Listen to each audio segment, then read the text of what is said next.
사랑하는 국민 여러분, 정세균 국회의장과 선배 동료 의원 여러분, 이낙연 국무총리와 국무위원 여러분, 대한민국은 지금 엄중한 안보 위기 상황입니다. 우리 모두 동의하고 있습니다. 안보에 있어서 가장 중요한 것은 동맹도, 무기도 아닙니다. 가장 중요한 것은 우리 국가와 국민의 단결된 힘입니다. 국민의 단결된 힘이 정부를 믿고, 군을 믿고, 국회를 믿고, 어떠한 압력과 어떠한 위험 앞에서도 정부가 내린 결정, 군이 취하는 조치를 믿고 따라줄 때, 고통이 있다면 그 분담을 받아들여 줄 때 대한민국은 강해지고 적을 이겨낼 수 있습니다. 그러한 국민들의 지지와 신뢰는 정부가, 군이, 국회가 공정하다라는 믿음이 있을 때 뒤따라옵니다. 국제 투명성 기구가 매년 각 국가의 부패도 청렴도 조사를 하고 있습니다. 지난해 대한민국은 세계 52위, 가장 부패한 나라 축에 속합니다. 국제사회 인식만 그렇습니까? 정의란 무엇인가? 전 세계적인 베스트셀러로 유명한 하버드 대학교의 마이클 샌델 교수가 대한민국에 와서 국민들 대상으로 설문조사를 한 결과 우리 국민의 73.8%가 대한민국 사회는 공정하지 않다라고 답을 해주고 계시다는 결론이 내려졌습니다. 오늘 도하 언론 가장 뜨거운 기사는 강원랜드 사태입니다. 2012년부터 2013년까지 신규 채용된 518명의 95%가 불특정 다수 유력인들의 부정청탁 압력에 의해서 채용된 무자격자들이었습니다. 그 사실이 강원랜드 자체 감사에 의해서 적발당했고 강원랜드가 검찰에 수사를 의뢰해서 검찰이 이 사건을 인지한 이후 1년간 묵혀두고만 있었습니다. 그러다가 최근에서야 이 사건에 기소를 합니다. 하지만 정작 권력을 가진 자들, 이러한 부정청탁 압력의 행사자들에 대해서는 어느 한 명에 대해서도 기소가 이루어지지 않았습니다. 전 강원랜드 사장과 인사 담당자만이 불구속 기소되었을 뿐입니다. 그 불특정 압력 행사자 중에는 안타깝고 슬프게도 이 자리에 계신 존경하는 동료 의원분들이 계십니다. 그 당시 박근혜 정권 하에서 정권 실세로 행사하시던 그 개인의 문제라고 생각하지 않습니다.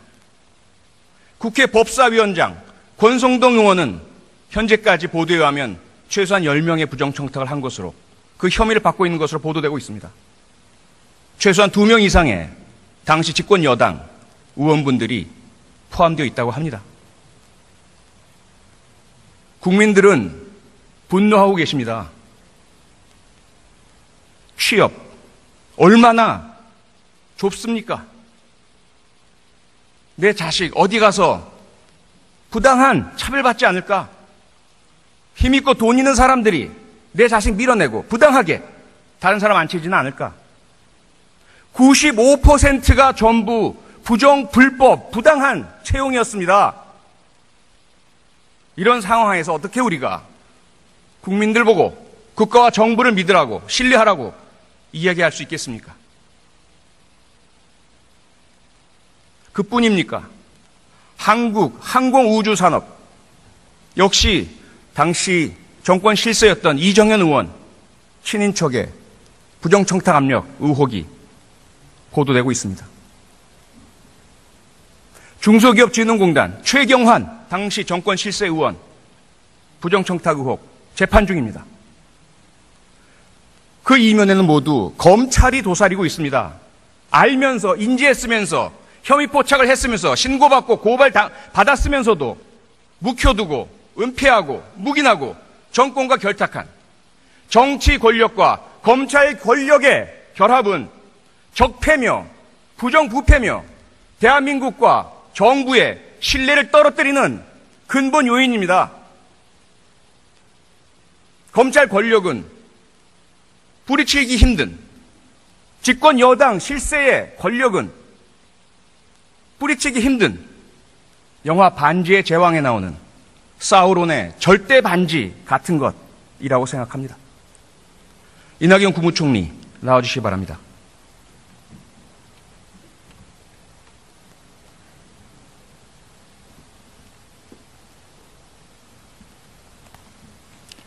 네.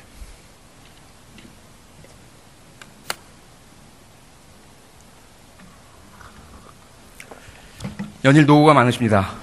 아닙니다. 오늘 하루 종일 안보 문제 때문에 치열한 공방들이 있는데요.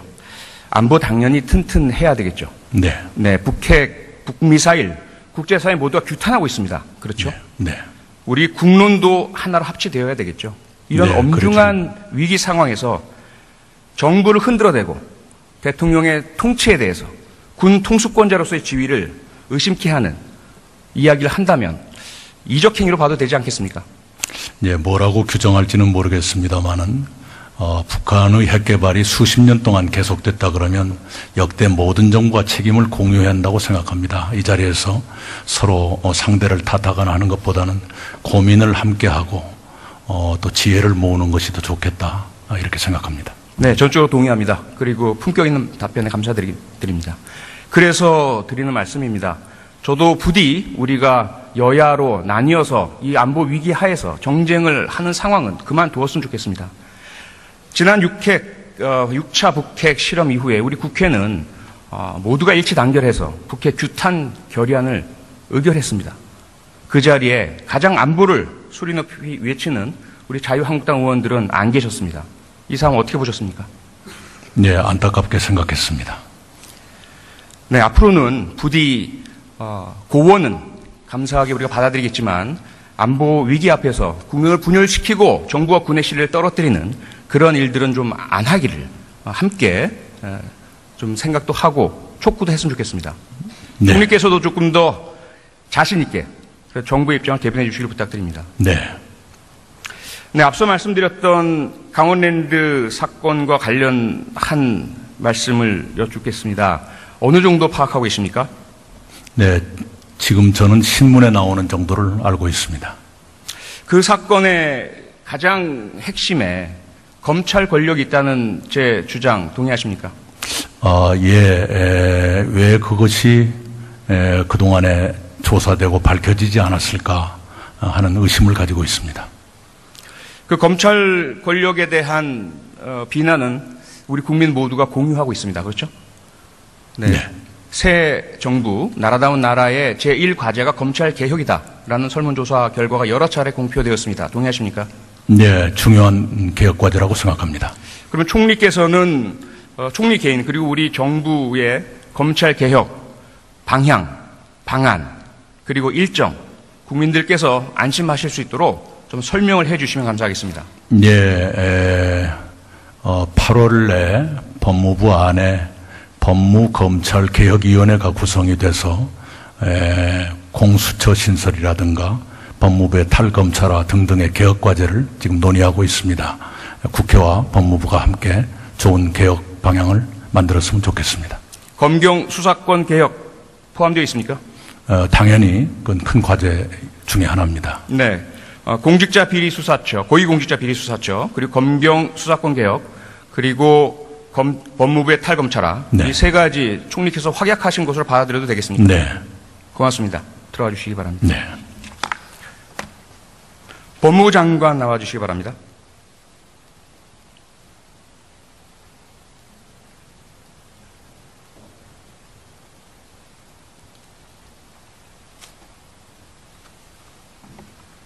네, 장관님 노고가 많으십니다. 법무부의 탈검찰화 그리고 고위공직자 비리수사처 검경 수사구조 개혁 총리께서 약속하셨는데요. 네. 법무부 장관님의 입장은 어떠십니까? 방금 총리님께서 말씀하신 대로 그대로 실천을 하겠고요. 또 법무부도 국민을 위한 권력기관 개혁이라는 핵심 국정 과제가 잘 추진될 수 있도록 최선을 다하겠습니다.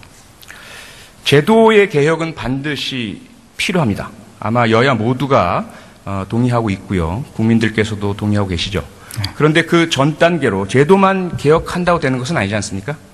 그 이전에 검찰 그리고 사법에 대한 불신, 조장했던 사건들, 이 부분에 대한 철저한 수사를 통해서 누가 왜 어떻게 검찰 권력을 남용했고 사법 불신을 조장했는지 밝혀내야 하는 것 아닙니까? 네, 그렇게 생각합니다. 네, 강원랜드 사건 어떻게 보셨습니까? 강원랜드 사건의 경우에는 제가 두 가지 유형으로 전개가 된 것 같은데요. 하나는 교육생 네. 취업 문제가 있고, 하나는 이제 그 경력 직원 지원 과정에서의 비리 의혹이 문제가 된 것 같습니다. 전체적으로 봤을 때는 취업 준비 중인 젊은이들을 절망시킨 사건으로서 대단히 유감스럽게 생각합니다. 이 강원랜드 교육생 채용 비리에 대해서는 검찰에서 지금 수사를 해가지고 범죄 혐의가 인정되는 사안은 기소를 한 것으로 알고 있고요. 경력 직원 채용 과정 비리 의혹 사건에 대해서는 최근에 감사원 수사 의뢰가 접수됐기 때문에 검찰에서 법과 원칙에 따라서 적극적으로 수사를 진행하도록 지휘감독에 최선을 다하겠습니다. 그 검찰이 1년 동안 거의 수사도 제대로 진행하지도 않았고요. 그리고 자체 감사에서 분명히 적발된 청탁 행위자들이 있는데도 불구하고 불특정 다수라면서 수사 기소하지 않았습니다. 그런데도 다시 검찰이 제대로 할 수 있다고 생각하십니까?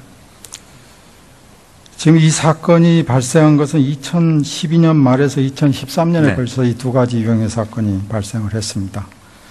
현재는 업무방해죄 혐의로 지금 기소를 한 것 같은데요.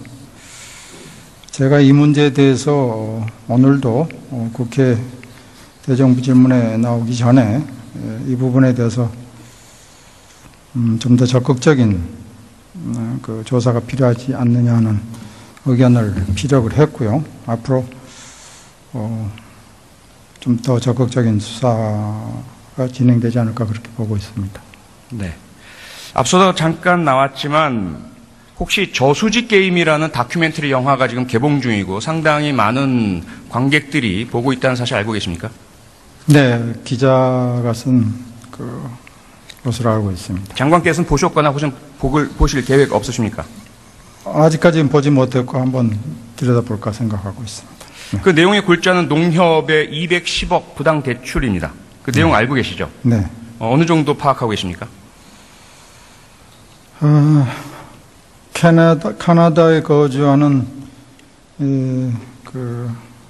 지금 현재 검찰에서는 카나다 국적 취득 여부에 대해서 파악하지 못해서 그것을 저는 빨리 파악하라고 지시했습니다마는 그 사람이 210억 농협 대출을 받은 걸로 알고 있습니다. 그리고 결과적으로는 손실 처리한 걸로 알고 있습니다.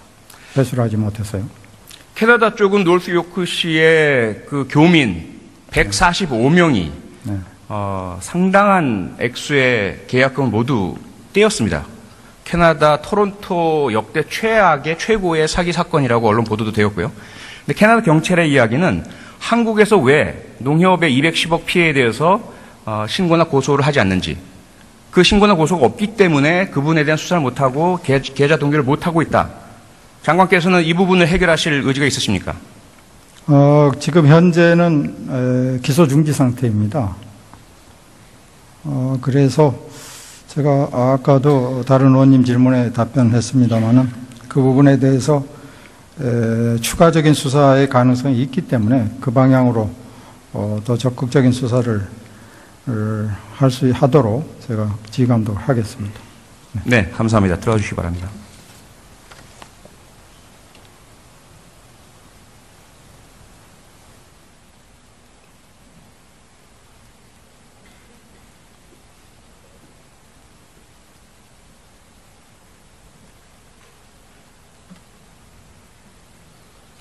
사법 정의에 대한 세 가지 아주 잘 알려진 법원이 있습니다. 첫 번째, 오직 정의만이 사회를 지탱한다. 이 말은 미국 연방정부 법무부 청사에 음각 새겨진 글귀입니다. 경제, 교육, 사회 다 무너질 수 있습니다. 때로는 우리 한국전쟁처럼 전쟁의 참화 속에 국방도 무너질 수 있습니다. 하지만 공직이 옳고 바르게 운영되고 있다는 신뢰만 있다면, 내가 부당한 침해나 차별이나 손해를 보지 않고 있다는 확신만 있다면 우리 국민은 일치단결해서 다시 사회를 복원할 수 있습니다. 그런데 그 정의가 지금 무너져 있습니다. 두 번째, 어느 누구도 자기가 관련된 사건의 심판관이 될 수 없다. 검사들은 자신들의 범죄 혐의에 대해서 스스로가 심판관이 되고 면죄부를 주고 있고, 그 힘을 계속 유지하기 위해서 정치 권력과 결탁하고 재벌과 결탁해 있습니다. 이렇게 힘과 돈을 가진 자들의 카르텔이 99% 우리 시민들의 피눈물을 흘리게 하고 있습니다. 여전히 이러한 가진 자들의 적폐 카르텔을 공고합니다. 이분들이 이런저런 명분과 이런저런 변명을 내세우면서 적폐 청산과 제도 개혁과 사법 정의 구현을 방해하고 있습니다. 이미 지난 대선 모든 정당의 후보들은, 대통령 후보들은 검찰 개혁을 확약하고 공약으로 내세웠습니다. 모든 후보들이 동의한 것은 검찰과 경찰의 수사구조 개혁입니다. 그리고 자유한국당 홍준표 후보를 제외한 모든 후보들은 고위공직자 비리 수사처를 신설하겠노라고 공약했습니다. 부디 모든 차이와 정쟁에도 불구하고 이 약속 지켜줬으면 좋겠습니다. 협치정신, 국회에 대한 신뢰 확보, 국민에 대한 약속, 적어도 사법정의만큼은 국가, 정부, 국회에 대한 국민의 신뢰만큼은 되찾는 우리 국회가 되었으면 좋겠습니다. 경청해 주셔서 감사합니다. 95%가 불특정 다수 유력인들의 부정청탁 압력에 의해서 채용된 무자격자들이었습니다. 그 사실이 강원랜드 자체 감사에 의해서 적발당했고, 강원랜드가 검찰에 수사를 의뢰해서 검찰이 이 사건을 인지한 이후 1년간 묵혀두고만 있었습니다. 그러다가 최근에서야 이 사건에 기소를 합니다. 하지만 정작 권력을 가진 자들, 이러한 부정청탁 압력의 행사자들에 대해서는 어느 한 명에 대해서도 기소가 이루어지지 않았습니다. 전 강원랜드 사장과 인사 담당자만이 불구속 기소되었을 뿐입니다. 그 불특정 압력 행사자 중에는 안타깝고 슬프게도 이 자리에 계신 존경하는 동료 의원분들이 계십니다. 그 당시 그뿐입니까? 한국 항공우주산업 역시 당시 정권 실세였던 이정현 의원 친인척의 부정청탁 압력 의혹이 보도되고 있습니다. 중소기업진흥공단 최경환 당시 정권 실세 의원 부정청탁 의혹 재판 중입니다. 그 이면에는 모두 검찰이 도사리고 있습니다. 알면서, 인지했으면서, 혐의 포착을 했으면서, 신고받고 고발 받았으면서도 묵혀두고 은폐하고 묵인하고 정권과 결탁한 정치 권력과 검찰 권력의 결합은 적폐며 부정부패며 대한민국과 정부의 신뢰를 떨어뜨리는 근본 요인입니다. 검찰 권력은 뿌리치기 힘든 집권 여당 실세의 권력은 박근혜 정권 하에서 정권 실세로 행사하시던 그 개인의 문제라고 생각하지 않습니다. 국회 법사위원장 권성동 의원은 현재까지 보도에 의하면 최소한 10명의 부정청탁을 한 것으로, 그 혐의를 받고 있는 것으로 보도되고 있습니다. 최소한 2명 이상의 당시 집권 여당 의원분들이 포함되어 있다고 합니다. 국민들은 분노하고 계십니다. 취업 얼마나 좁습니까? 내 자식 어디 가서 부당한 차별받지 않을까? 힘있고 돈 있는 사람들이 내 자식 밀어내고 부당하게 다른 사람 앉히지는 않을까? 95%가 전부 부정, 불법, 부당한 채용이었습니다. 이런 상황에서 어떻게 우리가 국민들 보고 국가와 정부를 믿으라고, 신뢰하라고 이야기할 수 있겠습니까? 사랑하는 국민 여러분, 정세균 국회의장과 선배 동료 의원 여러분, 이낙연 국무총리와 국무위원 여러분, 대한민국은 지금 엄중한 안보 위기 상황입니다. 우리 모두 동의하고 있습니다. 안보에 있어서 가장 중요한 것은 동맹도, 무기도 아닙니다. 가장 중요한 것은 우리 국가와 국민의 단결된 힘입니다. 국민의 단결된 힘이 정부를 믿고, 군을 믿고, 국회를 믿고, 어떠한 압력과 어떠한 위험 앞에서도 정부가 내린 결정, 군이 취하는 조치를 믿고 따라줄 때, 고통이 있다면 그 분담을 받아들여 줄 때 대한민국은 강해지고 적을 이겨낼 수 있습니다. 그러한 국민들의 지지와 신뢰는 정부가, 군이, 국회가 공정하다라는 믿음이 있을 때 뒤따라옵니다. 국제 투명성 기구가 매년 각 국가의 부패도 청렴도 조사를 하고 있습니다. 지난해 대한민국은 세계 52위, 가장 부패한 나라 축에 속합니다. 국제사회 인식만 그렇습니까? 정의란 무엇인가? 전 세계적인 베스트셀러로 유명한 하버드 대학교의 마이클 샌델 교수가 대한민국에 와서 국민들 대상으로 설문조사를 한 결과 우리 국민의 73.8%가 대한민국 사회는 공정하지 않다라고 답을 해주고 계시다는 결론이 내려졌습니다. 오늘 도하 언론 가장 뜨거운 기사는 강원랜드 사태입니다. 2012년부터 2013년까지 신규 채용된 518명의